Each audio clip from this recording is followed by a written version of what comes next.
Bonjour, Jésus-Christ de Nazareth a tant aimé toi et moi, afin que nous soyons sauvés. Il a payé à la croix de Golgotha pour toi, pour moi. À la croix, il n'a fait exception de personne. Il a décidé de se donner lui-même à la croix, afin que tu aies la vie que tu as aujourd'hui, afin que je puisse avoir la vie que j'ai aujourd'hui. C'est pourquoi aujourd'hui, je vais encore parler de ces merveilleuses bontés. Jésus, en fait, ne veut pas que nous puissions mourir dans notre état de péché. Il ne veut pas que nous puissions nous perdre. Il ne veut pas que nous puissions mourir loin de lui.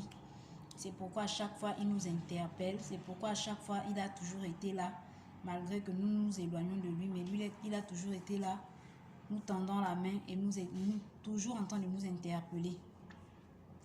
Le 5 janvier 2018, j'ai eu un malaise qui a failli m'emmener à la mort. J'ai reçu la visite à la maison. Ensuite, en soirée, les visiteurs sont partis. Et c'est ainsi que je suis rentrée dans la maison. Je suis allée m'asseoir sur mon fauteuil qui était juste à l'entrée de la porte. J'avais une ancienne voisine avec qui je vivais. On avait pour habitude de se souhaiter bonne nuit. Parfois, c'est elle qui venait à la maison. Parfois, c'est moi qui allais vers elle souhaiter bonne nuit. Et ce jour-là, il faisait 22 h. Pendant que j'étais assise, j'ai commencé à m'étouffer. Pendant que je m'étouffais, elle est sortie de sa maison. Elle m'a appelé. Je n'arrivais pas à parler. Elle a insisté, je n'arrivais pas à parler. C'est ainsi que quand elle a encore appelé, j'ai béni le Seigneur que ce jour, je n'avais pas bloqué la porte du salon. J'avais juste rabattu la porte. Et c'est ainsi que lorsqu'elle m'a encore appelé, j'ai répondu à peine. Ça a attiré son attention, elle est descendue. Lorsqu'elle est descendue, elle me pose la question de savoir que c'est comment. J'ai dit, je suis en train de mourir. Je n'arrive plus à bien respirer. Et c'est ainsi qu'elle me dit, non, comment ça tu n'arrives plus à bien respirer? Et là, elle me demande de me lever. Lorsque je me lève, ça a encore empiré la respiration. Vraiment ça, je m'étouffais encore le plus. Et c'est ainsi qu'elle m'a dit, non, allons dehors. Lorsque nous sommes allés dehors, j'ai dit, oui, je ne me sens, j'ai vraiment besoin d'air. Et c'est ainsi que nous sommes allés dehors. Lorsqu'on va dehors, je me suis déshabillée. Je devenais comme une folle. J'ai enlevé les habits, je m'étouffais. Je ne faisais que lui dire que je m'étouffais, mais dit non. Je peux avoir le numéro de ton gars, puisqu'à ce moment-là, on n'était pas encore mariés. Je lui ai dit ok, je lui ai remis le numéro. Ensuite, elle a appelé mon mari, qui était mon concubin à cette époque. Elle a appelé. Aussitôt, il est arrivé, puisque le travail n'était pas vraiment loin de la maison. Lorsqu'il est arrivé, il m'a demandé de forcer à m'habiller qu'on allait à l'hôpital. Nous sommes allés à l'hôpital. Arrivé à l'hôpital, le médecin m'a examiné, il m'a fait quelques examens. Ensuite, il m'a dit, mais apparemment, tu n'as rien, mais je vais quand même te perfuser. Il m'a quand même perfusé. L'étouffement persistait toujours. J'avais peur, j'étais dans la peur, j'avais tellement peur. Et c'est ainsi que j'étais assise. Pendant qu'on entendait parler avec le médecin, il y a une autre maman qui était hospitalisée avec son enfant. Et après, la maman me dit, non, ma fille, il faut beaucoup prier parce que ta situation là, si ce n'est pas Jésus, tu ne vas pas sortir de cet hôpital. J'ai pris peur. Je me suis encore mis à prier, je pleurais, j'implorais la grâce de Dieu. Le matin, le médecin nous a demandé d'aller dans un autre hôpital. Après, nous sommes rentrés à la maison. En rentrant à la maison, ça allait quand même. Et là, j'ai encore chuté. Je m'étouffais toujours, je m'étouffais. Mon mari m'a demandé d'aller en pharmacie parce que ce jour-là, le médecin avait quand même prescrit quelque chose pour la douleur et pour l'étouffement. Le Spasfon, je crois. C'est ainsi que nous sommes allés en pharmacie, on a acheté le médicament, j'ai pris, ça n'allait pas toujours. Nous sommes allés en soirée dans une clinique. Et à la clinique, là, ils m'ont demandé de faire un examen pour voir ce qui n'allait pas, ce qui causait l'étouffement. C'est ainsi qu'on a fait l'examen. Lorsqu'on a fait l'examen, c'est ainsi que nous avons quitté la clinique, nous sommes rentrés à la maison. Et lorsqu'on rentre à la maison, l'étouffement persistait. Le lendemain matin, je me suis rendue à l'hôpital où on m'avait indiqué où je devais passer l'examen en question. Je suis allée à l'hôpital, à la réception, les dames de la réception me disent non, tu ne peux pas, on ne pourra pas te recevoir aujourd'hui parce que l'attente est longue. Le prochain rendez-vous, ce serait en mars, le 12 mars ou le 15 mars, je crois. Et là, je me suis dit que comment je pourrais supporter quelqu'un qui est en train de s'étouffer Je vais supporter ça comment? J'ai dit, Seigneur, que faire? Ça n'allait pas, je m'étouffais toujours. En sortant de l'hôpital, il y a une jeune infirmière qui m'a appelée. Elle m'a rappelé, elle m'a dit non. Tu ne pourras pas patienter jusqu'en mars. J'ai dit non, je suis en train de mourir. Comment je vais patienter jusqu'en mars? Où tu me vois là, je suis en train de m'étouffer. Je ne sais même pas si je vais arriver jusqu'à demain. Elle m'a demandé si elle pouvait m'indiquer quelque part. J'ai dit oui, il n'y a pas de problème. C'est ainsi que elle m'a indiqué où je pouvais aller faire l'examen en question. Le lendemain, mon mari s'est battu pour trouver les sous pour aller faire l'examen. Je suis allée faire la prise en charge. Et ensuite, je suis partie, je suis allée faire l'examen en question. En allant faire l'examen, c'était l'examen de l'estomac. Le médecin était en train de m'examiner, de me faire l'examen en question. Et là, il me montrait à travers la machine comment mon estomac était complètement détruit. Il me dit non, la majeure et lui se met à crier. Il dit non, comment tu fais pour vivre? Comment tu arrives à marcher? Tu es seule? Je dis oui, je suis seule. Et tu es quittée de la maison jusqu'ici toute seule? J'ai dit oui, il dit mais comment ça? Ça ne peut pas se faire. La façon dont ton estomac est gaspillé, vraiment, ça ne peut pas se faire. C'est impossible que tu sois debout comme ça ou encore vivante à ce moment. J'ai dit non, c'est la grâce de Dieu. Plus que avant, j'avais déjà imploré la grâce de Dieu. J'ai dit c'est la grâce de Dieu. Et c'est ainsi que je suis repartie. La major à côté aussi est en train de dire que ma fille, vraiment, c'est la grâce de Dieu, il faut prier parce que là, vraiment, ton estomac. Et lorsqu'on me montrait l'estomac à travers la machine, il y avait les taches de sang de partout, du genre éparpillé. Et c'est ainsi que le médecin me disait que c'est comme si on t'avait tapé un chevron à l'estomac et ça éparpillait le sang. Et c'est ce que moi aussi je voyais. J'ai pris peur, je suis rentrée à la maison, je me suis mis à prier. Je me suis mis à prier, pleurer, supplier le Seigneur. Et c'est ainsi, à la veille d'abord, avant que je n'aille même aux examens, j'ai sauté cette partie.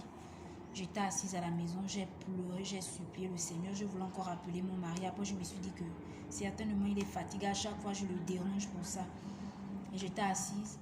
Il y a une prédication qui passait. Le prédicateur était en train de parler en disant qu'à ce moment où tu te trouves, il n'y a que Jésus-Christ qui peut te sauver. Personne d'autre ne peut te sauver à part Jésus. Jésus est la seule personne qui peut te sauver en ce moment-là.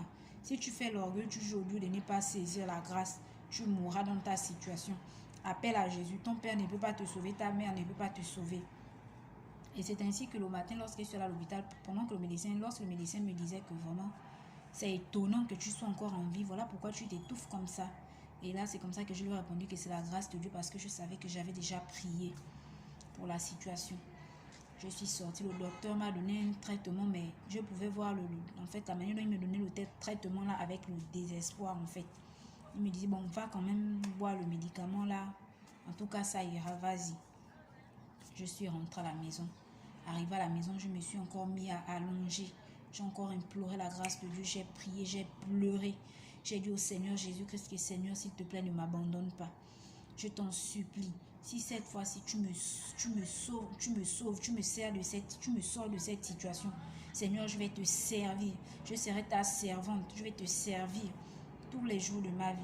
Seigneur, sauve-moi, je t'en supplie. Je te demande pardon d'avoir vécu loin de toi pendant toutes ces années. Je te demande pardon d'avoir vécu dans le péché, oubliant qu'il y avait un créateur qui existait. J'ai demandé pardon, j'ai fait la prière de repentance. Et c'est ainsi que je me suis mis à dormir. Lorsque je vais dormir, je fais le songe où il y a des blancs dans un hôpital. Ils me demandent de m'allonger sur la table d'opération. Donc je m'allonge. C'est ainsi que ils ont demandé les outils pour l'opération. Ensuite, ils ont envoyé mon mari aller acheter un nouveau estomac. Mon mari est allé acheter le nouveau estomac. Mon mari a ramené l'estomac. C'est comme ça qu'ils ont changé l'estomac. Donc, ils ont pris le vieux estomac que j'avais. Je pouvais bien voir dans le songe comment ils jetaient le vieux estomac dans le sachet poubelle, comme dans les hôpitaux. Ils ont pris le nouveau estomac, ils ont remis. Vraiment, quand je me suis réveillée, j'ai expliqué le songe à mon mari. C'était vraiment merveilleux. Je peux vous rassurer que depuis ce jour-là, je n'ai plus jamais ressenti ces étouffements. Je n'ai plus jamais ressenti tout ce que je ressentais. Et là, c'est comme ça que j'ai continué comme ça. Ce matin, je viens encore vous interpeller. Certainement, le Seigneur vous interpelle à chaque fois. Certainement, vous interpelle à chaque fois. Et lorsque je pense à ce témoignage, je peux voir la grandeur de l'amour du Seigneur pour les hommes, pour nous. Je peux maintenant comprendre le prix à la croix. Jésus a payé pour nous. Il a payé pour que nous soyons sauvés. Le Seigneur ne nous laisse pas mourir sans d'abord qu'il ne vienne nous interpeller. Pendant toutes ces années, depuis que je suis petite, le Seigneur m'a toujours interpellée. J'ai déjà fait le premier témoignage où le Seigneur est venu m'interpeller pendant que j'étais dans l'orphelinat. Oui, il me disait qu'il était là avec moi. Malgré ça, j'ai continué à marcher sur mes propres voies. Je n'ai pas suivi la voie du Seigneur. Le Seigneur m'a toujours interpellée. Donc je me demande toujours qu'imaginons que la mort m'aurait trouvé dans cette situation où j'étais dans la fornication, où j'étais dans l'impudicité, où j'étais dans tout, en fait, toute forme de péché. La mort m'aurait trouvé où je devais aller à ce moment. Je devais vraiment me séparer du Seigneur. Ça devait vraiment être une séparation totale. Vraiment, je vous interpelle encore ce matin d'accepter le Seigneur Jésus-Christ comme Seigneur et Sauveur. Parce que Jésus ne nous juge pas. Jésus ne te juge pas. Jésus ne me juge pas. Jésus est là, c'est pour nous sauver. Sa parole nous dit dans Jean 3, verset 17 que Dieu n'a pas envoyé Jésus dans le monde pour qu'il juge le monde, mais pour que le monde soit sauvé par lui. Le sacrifice à la croix, c'est pour que tu sois sauvé. Il faut saisir la grâce parce qu'on ne sait jamais. Jésus peut tarder à venir, mais la mort n'avertit pas. Jésus peut tarder à venir, la mort peut te surprendre comme aujourd'hui. La mort peut me surprendre comme aujourd'hui. Si je n'ai pas fait la paix avec le Seigneur Jésus-Christ, qu'est-ce que je vais devenir? Et là, quelques temps après, je suis encore tombée malade, pas concernant l'estomac, je suis tombée malade en fait. Ce n'était même pas que j'étais malade, puisque à ce moment-là, je m'étais déjà repentie. J'avais à demander pardon au Seigneur, je m'étais déjà réconciliée avec le Seigneur. À ce moment-là, j'avais maintenant des malaises dont du genre je n'arrivais plus à manger, je n'arrivais plus à boire de l'eau, je me sentais vraiment très faible. Et c'est ainsi qu'un jour, je suis allée à l'hôpital. Quand je m'en vais à l'hôpital, on me dit non, il faut faire les examens et autres. Après, je suis revenue à la maison, je dis je suis fatiguée. Je me sentais tellement faible. Et après, je suis allée à l'hôpital chez ma belle-sœur qui est sage-femme. Je suis allée chez elle. Lorsque je m'en vais là-bas, j'étais allée pour qu'elle m'examine. Vous voyez l'amour du Seigneur. Le Seigneur savait que j'avais le fardeau du manque de pardon en moi. Mais le Seigneur a tout fait pour que, malgré que je l'avais accepté, je vivais toujours avec ce fardeau du manque de pardon. C'est ainsi que je m'en vais chez ma belle-soeur pour qu'elle m'examine. Quand arrivée là-bas, elle me dit non, tu as quoi? Je lui explique ce que j'ai. Elle laisse ce que je lui expliquais. Elle me parlait maintenant, me faisait maintenant des témoignages sur le manque de pardon. Je ne savais pas pourquoi, je ne comprenais pas pourquoi. Elle me faisait toujours des témoignages sur le manque de pardon. Ensuite, la deuxième fois, je suis encore venue. Je dis que, mais je ne me sens pas bien. La fois que je viens, tu ne me donnes même pas un traitement. Elle a encore laissé ce que je suis venue l'expliquer en tant que patiente. Elle est encore rentrée dans le manque de pardon. Je ne comprenais pas pourquoi, puisqu'elle est chrétienne. La troisième fois, c'était la même chose. Et c'est ainsi que la troisième fois, lorsque je suis rentrée à la maison, je me suis assise. Je dis, mais bon sang. À chaque fois, j'ai constaté qu'à chaque fois que je m'en vais chez ma belle-sœur, me faire examiner, elle me parle toujours du manque de pardon. Ou bien, c'est le manque de pardon qui est à l'origine de ce que je ressens à ce moment-là. Après, c'est ainsi que je suis restée là, je suis repartie vers elle. Je dis qu'à chaque fois que je viens, je ne sais pas si toi tu t'es rendu compte ou si tu as constaté, mais tu es toujours en train de me parler du manque de pardon. Et là, elle me dit que certainement, quand tu vois comme ça, c'est que le Seigneur veut que tu puisses pardonner. Va alors prier. Comme tu t'es arrepenti, va alors prier. Tu peux interroger le Seigneur face à ça. Je suis allée, j'ai prié. Je l'ai appelé, le Seigneur est resté silencieux. Je lui ai dit que, mais apparemment, je ne me reconnais pas avoir fait du mal à quelqu'un. Il me dit en tout cas, Dieu fera. S'il a parlé, c'est parce qu'il y a quelque chose. J'ai commencé à aller demander pardon à tout le monde. Je suis partie chez mon père demander pardon, chez mon beau-père demander pardon. Avec ma belle-mère, je commençais à aller de partout pour demander pardon. C'est ainsi que je reviens, je dis que mais ça continue toujours à me déranger. Je me suis mis à prier moi-même matin pendant que j'étais en train de nettoyer la maison. Et là, un film nigérien passe. Quand le film nigérien là passait, il y a eu un deuil. Et pendant le deuil, il y a eu des familles qui se sont déchirées et autres. Après cela, les familles ne s'entendaient plus. Après, pendant que les familles ne s'entendaient plus, après que les familles ne s'entendaient plus, il y a eu maintenant un jour où ils se sont retrouvés et il y a eu la réconciliation. Mais pendant qu'il y avait la réconciliation là, en fait, j'ai eu une forte sensation. C'est comme si le Seigneur me rappelait qu'il fallait que j'aille me réconcilier avec des personnes. Et je suis restée là, je me suis mis à pleurer. Mais le visage qui avait apparu, c'était le visage de mon oncle, le petit frère de mon père. Et là, je me suis dit, bon sang, J'ai gardé la colère à au petit frère de ma mère plutôt. Au petit frère de ma mère pendant 8 ans.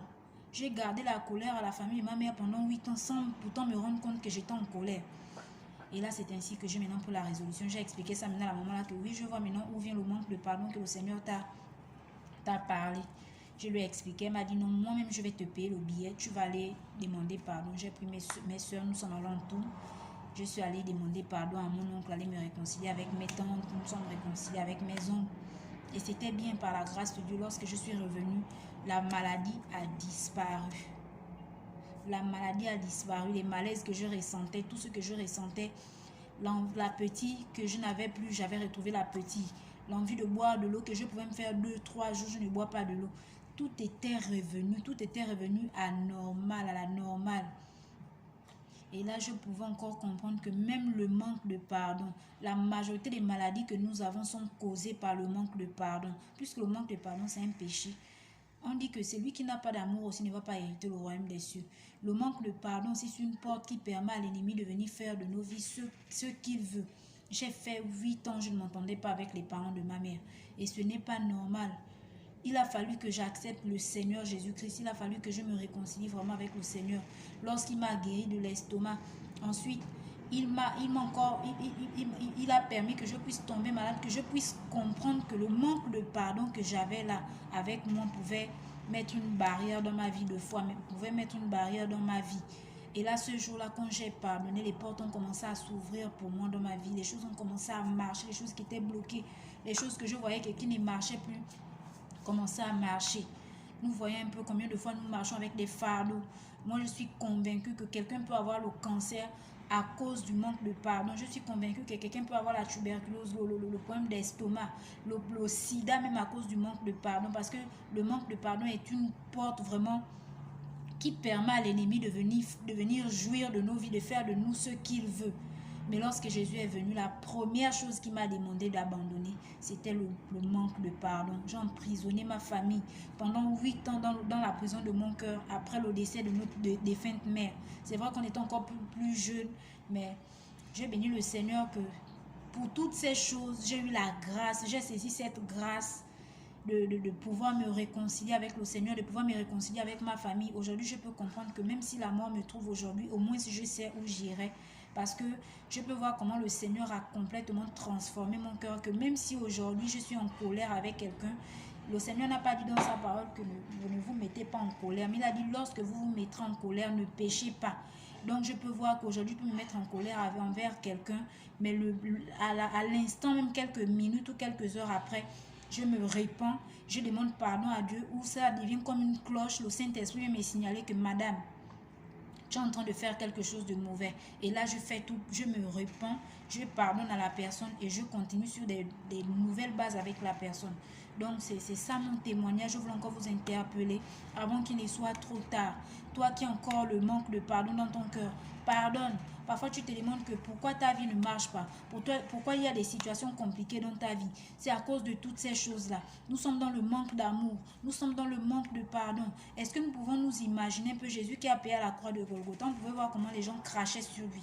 On pouvait voir comment même ceux avec qui il marchait l'ont renié. Mais Jésus a toujours dit a dit ce jour-là à la croix de Golgotha à son Père que Père, pardonne-leur car ils ne savent pas ce qu'ils sont en train de faire. C'est pareil pour nous, nous devons refléter normalement la nature de Christ.